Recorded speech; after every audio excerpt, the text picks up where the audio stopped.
effet, Monsieur le Président, chers collègues, le TER breton est le plus efficace de France.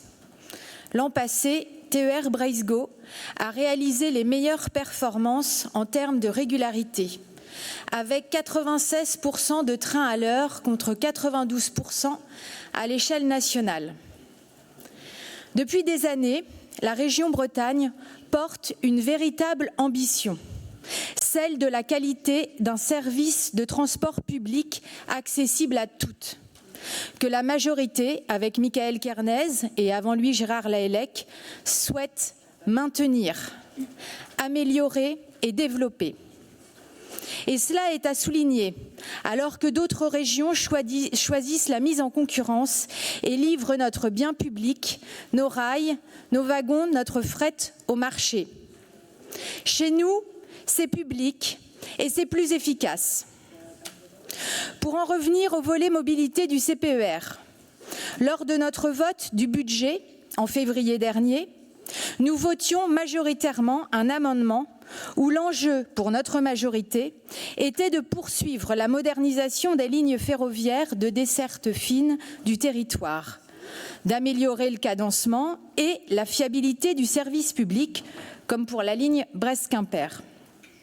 Ensuite, sur les investissements, la réouverture d'une ligne transversale Auray-Saint-Brieuc permettrait une recomposition du système de transport pour développer les ports, transporter les marchandises et mutualiser avec les besoins des voyageurs.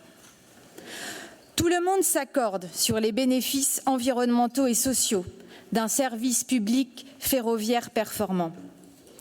Les impacts se retrouvent aussi sur notre économie et sur notre emploi, avec le nécessaire maintien de l'appareil industriel français associé au service public ferroviaire, qui va bien au-delà de la Bretagne.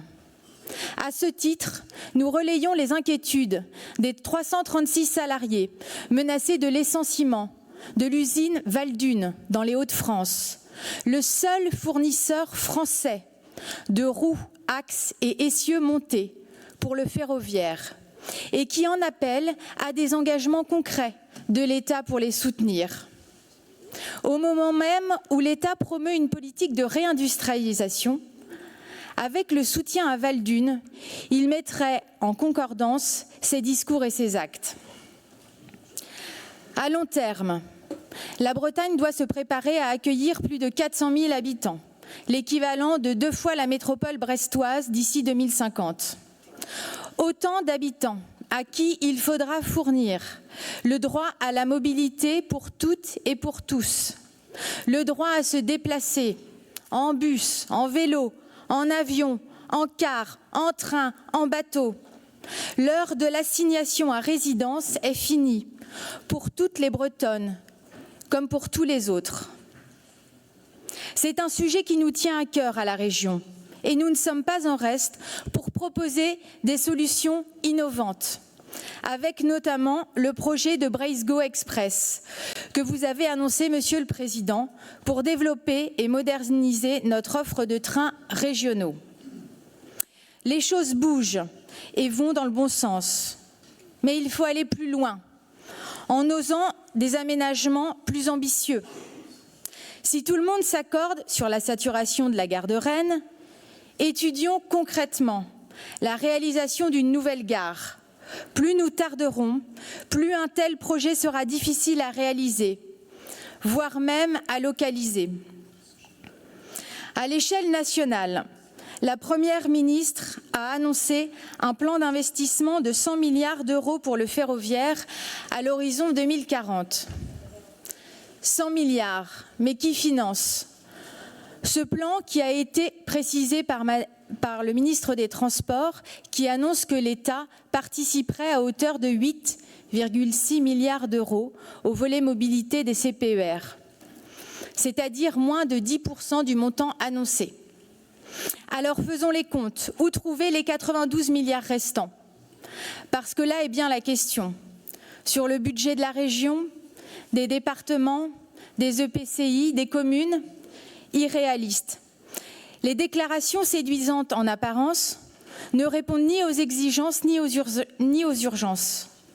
Portons le montant des dépenses dans les infrastructures ferroviaires par habitant en France, qui n'est que de 45 €, pour atteindre celui de l'Allemagne à 124 €, voire celui de la Suisse à 413 €.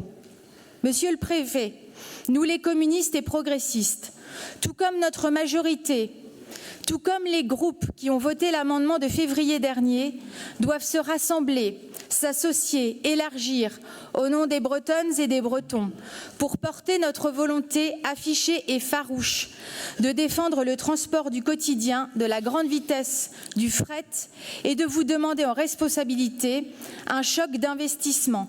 Parce que, monsieur le préfet, vous savez aussi bien que nous, 189 millions d'euros ne suffiront pas à répondre aux enjeux sociaux et environnementaux auxquels nous sommes déjà confrontés en Bretagne. Je vous remercie. Merci à vous. La parole à Monsieur Pichon.